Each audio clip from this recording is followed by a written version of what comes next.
Hello everyone, this is Twinkle and this video is on some of the steps which I use to take care of my mental health and emotional health in times of the pandemic. Now before I start the video, I just want to say that no videos on mental health in YouTube or no videos on inspiration, motivation is a substitute of therapy.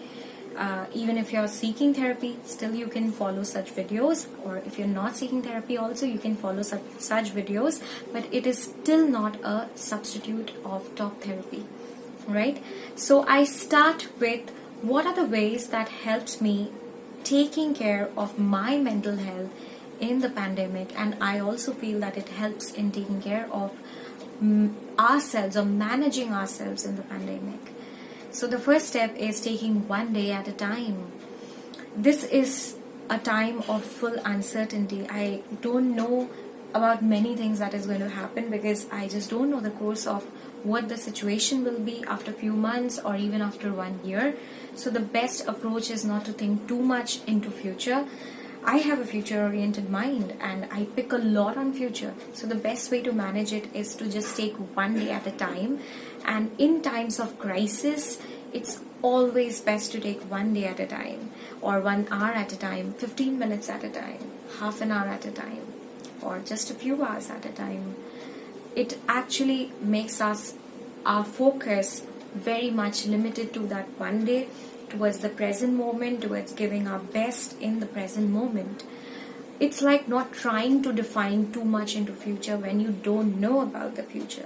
And it's also stopping yourself from defining the future in a negative tone or in a positive tone or whatever tone it is. And in times of crisis, we tend to define it in a very negative way if we think too much of future. So stop it fully. Just define 1 day at a time and keep the focus on 1 day at a time. This is something that I definitely try. Now, the second thing that helps me to take care of my mental health in times of pandemic, or it can help anyone, I believe, is not trying to be perfect. Like, don't try to be perfect. Don't try to have a perfect routine. Don't try to be the perfect friend. Not try to be the perfect relative. Because I cannot define myself perfectly and cannot expect myself to perform perfectly in times of a pandemic when the motivation is already low, energy is low, because our lives have changed. We are hearing a lot of negative news that is unconsciously affecting us, and the best we can do is completely be kind to ourselves and completely give up the role of being a perfectionist, role of being perfect everywhere, a perfect friend, perfect relative, always being there. And no, please be kind to yourself. The best you can do right now is to survive, to take care of yourself, to give up certain obligations and anything that you used to do a lot, where you had to stretch yourself, giving up that thing. It's not selfish, it's completely fine. To just be honest and just to communicate your vulnerability that this is all I can do, not to try to have a perfect expectation on productivity, because the times are different. You have to understand that the times have changed and we can't expect ourselves to always perform in the same manner. So that's the second thing, that don't put perfect expectations on yourself. I do it sometimes, and this is how I manage myself. This is how I manage my mental health, that things will not be always the same. The third way, the third step is to do what you love to do. Like, define one thing that you love to do and do it. Find some time in any day, or if you don't find the time, it's fine. You can just visualize, you can plan it, that okay, I'm gonna do it. And it's completely fine to do that. Yes, it is like people are suffering in this pandemic. You might feel guilty that I am not supposed to feel happy when it's so bad a situation. But let me tell you something. You matter. You are important, and you deserve that little bit of happiness doing something that you love, because that is going to keep your spirits uplifted. And when your spirits is uplifted, that is the time you can take care of yourself. You can also take care of others, right? So doing something that you love, it can be as small as making good tea and having it. at one point of time in a day. Like for me, it's like I love making good tea, and I have it when I walk on the terrace or watching the night sky. So that's a small activity, but that's something that I love to do, and finding little time in a day to do it is worth it. For me, it is also like I love doing makeup. I love doing this kind of videos. Watching dance videos or doing dance myself, singing, watching song videos. So yes, finding some way or the other to blend that into your life, and it's completely perfect. You have to do it, what makes you happy. Even if the times are bad, it's okay, you deserve it. Then comes the other things that we can do to keep our mental health, manage our mental health in times of pandemic is meditation. So I'm a Zifcare mental health ambassador, and we have a very good app named Zifcare where you can do easy meditation, easy guided meditation. It is very short, so you can start off with any meditation from there, and building a practice towards meditation, building that stillness, building that calmness, because when times are bad or when times are chaotic, what helps is one calm practice. Because I personally have seen there are so many problems which I just can't sort, and I have to build that faith, I have to have that calmness within me, and meditation is something that really helps you in this. There is no perfect meditation. You can't judge yourself like, again, it's not the right way to do, the wrong way to do. There is no right, wrong way. You just do it. You just start with it, and then you figure out what it is for you and how it works for you.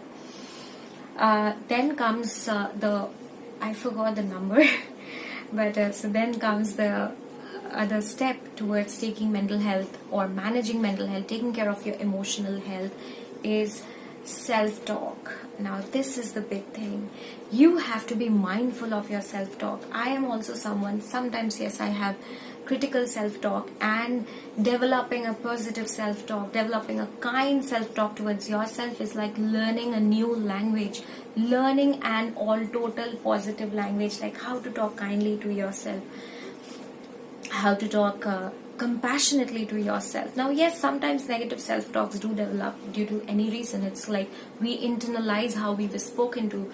If we were spoken very harshly all the time, especially in our childhood or while growing up, we do internalize it a lot, and then we become very harsh with our own selves.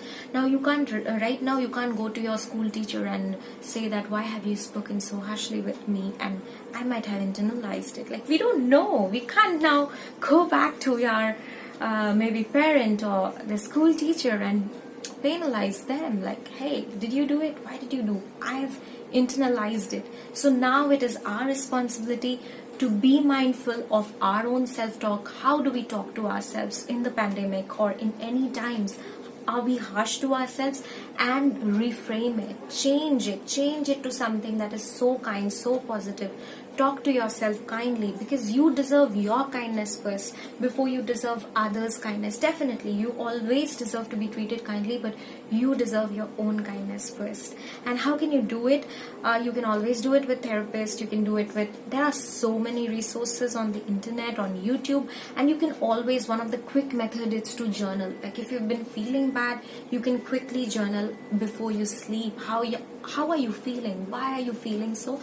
You can just quickly, when you just write down, you have a better picture of something, and you can really be kind. It also helps you to be kind to yourself. So this is the thing, that please have a positive self-talk. Another way that helped me to take care of my mental health in pandemic is social media, cutting down on social media. Use social media selectively. Go for consuming content that helps you, that motivates you, that uplifts you, that is just going to help you. When you are just mindlessly scrolling, sometimes we forget that it's a pandemic, because we see things in our own way, the way we used to see, and that time we'll be like, okay, so and so is doing this, that, and so many things. We don't know how thoughts occur to us. So be kind to yourself. Just if you can cut down on mindless scrolling, that is also something that helps a lot in taking care of your mental health, because a lot of times it lowers our self-esteem, because we also beat ourselves up we don't understand that, oh, it's still a pandemic. We put ourselves in that same standard, because social media is a curated life sometimes of someone. It's just a 5 minute, not even 5 minutes of the life that people put out on social media. And that again, makes us go in a downward spiral, because it's a lot of things are illusion there which we think as real. Like for example, I'm doing this video and I've taken a lot of cuts while, like, I had deleted many before, but I'm not showing that. I'm showing that, oh, I'm speaking so fluently here. You might be noticing it here. And though I love impromptu speaking, I don't like preparing my videos because there's a different fun in impromptu speaking. So anyway, I'm diverting from the topic. The other way of taking care of mental health in the pandemic, so this is very specific to the times of pandemic, is by not engaging in too much of arguments and fights regarding politics. Now, this is something that had affected me in a few months back in this pandemic time, when I had put up a lot of political posts, and there is no right and wrong in it. I have my own right, someone else has their own right, and it just leads to a fight. And it just made me realize that politics is an agenda and we are just dancing into it. Like, we can, yes, it's okay if you want to discuss, it's okay if you have a valid point, but I feel like, when it comes to crisis times like the pandemic, the best is to keep away from indulging into these kind of war of opinions and everything, because somehow I feel that people get triggered, and that trigger is channelized into fights that makes us feel worse. So that when the trigger could be actually channelized into some hobbies, some meditation, or something, like doing something that makes you rather feel better, but instead it goes to doing something that makes you feel worse. It just doesn't lead anywhere. So avoiding chaotic topics as much as possible, avoiding like too much indulging into war of words, into right and wrong, because trust me, everyone has their own right and wrong in certain things. Sometimes there is no universal best. So that staying away from, I think, sharing political posts and everything has helped me. And I would also like to thank a close friend of mine who just brought some sense into me that what you're doing is really diverting you and messing you up more. Because I was sharing certain political posts, and there were a lot of conversations on that, because others followed a different ideology, and they were telling me to explain it, and it just doesn't go anywhere, and I realized it's so futile, right? So that is one of the things. Avoid chaotic topics. Another thing that helps in managing mental health is by avoiding drama, by avoiding chaos. Avoiding doesn't mean not speaking up. Avoiding doesn't mean not saying how you feel, but it actually means that not giving into chaos. Like, not creating more chaos, choosing purpose more, choosing more peace. Like, I will say this thing, I have realized this thing with me also. Like, sometimes when you just sit, you can be really picky about everything, like everything, picky about people's bad habits or anything. So just being in that calmness, being in that center, and not being picky in times of pandemic about everything. So that is like choosing purpose and not drama. Choosing what you want to bring into your life, choosing your goals, choosing what makes you happy, and not choosing drama, not choosing chaos. Because the more we choose chaos, it gives to further chaos, and there's no end to it. There's no end to chaos. So this is something that I keep on reminding myself, and that does help in taking care of mental health. Like, for example, the easiest example is like if you're comparing yourself, remember that is also drama. That is just drama. That is just gossip. So just don't do it. Just pull yourself back every time and say that this is drama. This is like not peace. This is not purpose. This is not you. This is not your uniqueness. So that is one of the way that we can choose utterly no chaos, especially when it it is a crisis time. Okay, then comes taking care of your own self. Taking care of your own self is completely based on self-care. Now, I have personally seen this, that to take care of your own self, we need to have a very good sense of self. Self-care is not at all easy as it sounds on Instagram and YouTube. It's a full journey on its own, and it's extremely deep. It is only possible when you have a very strong sense of self. So that is the thing about self-care. It comes down to some basic things of survival, that how can you help yourself to survive. And that is exactly something that helps you, your mental health, your emotional health, not to be swept away by thousands of issues of your life or thousands of different things, right? Another thing that helps in taking care of mental health in pandemic, according to me, is drawing boundaries. If you have any person in your life or anything that makes you feel little constricted about yourself, little low about yourself, pulls you down, mocks and ridicules you, or anything like this, and it's a pattern, it's not a one and off event, or someone doesn't understand you, or it's like something, you go into a downward spiral due to someone else. I think the best thing to do in these times of pandemic is to research on how to draw boundaries, not to engage too much into fights and everything, because that is again going to make your mental health go in a downward spiral, but rather draw boundaries. And boundaries are life saviors. Boundaries is something that helps you preserve your energy. So drawing boundaries from all the things that bring about toxicity in your life, all the things that bring about negativity in your life. And mind it, negativity is not equal to vulnerability. Someone sharing their vulnerability is not negativity. The last is being open about how you feel. If you feel sad, accept it, that it's okay to feel sad, it's okay to feel unhappy, and not striving for the full happy experience, because like sometimes happiness, fully being happy, it's not always possible. So defining what you feel, it's okay to feel happy, unhappy, it's okay to feel happy also, it's okay to feel angry. To define that, what is it I am feeling, to build that emotional awareness, to validate that emotions, and not try to resist that emotion, like I am feeling sad and I shouldn't feel sad, and beating yourself up for that, or even for anger.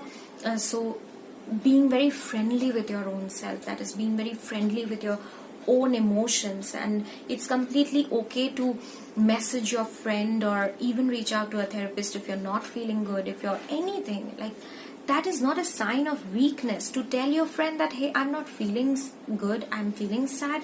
It's not a sign of weakness to, in the pandemic times, reach out to people, reach out to your friends, reach out to those kind of communities where you feel that you will be seen, heard, understood, and you can be honest yourself. And this honesty in relationships can only happen when we are honest with our own self, right? So just try to be more honest with yourself, because as much as we are honest with ourselves, we build a better journey towards honesty and compassion. And so yeah, these are the steps I have taken towards keeping a good mental health and emotional health as well as physical health.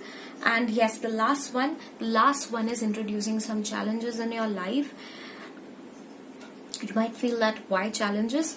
Well, sometimes challenges help us to channelize our energy and not go in all scattered directions, like introducing some priorities, some goals, some challenges that you want to take up, and not because someone else is doing or someone else has told you. So some challenges for your own life that you want to take up, and also being mindful that it does not lead to a burnout.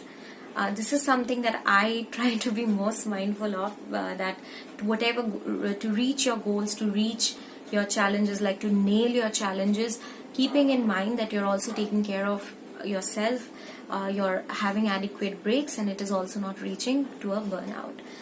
But introducing challenges, routines in your life does help in keeping the energy that gets scattered, especially in a crisis time. It helps in narrowing down and focusing that energy. So yeah, these are some of my ways of getting through with mental health journey in times of pandemic. But again, you can always reach out to any mental health professional, and if you need, please drop down in the comment section. I'll give you as much as names as possible.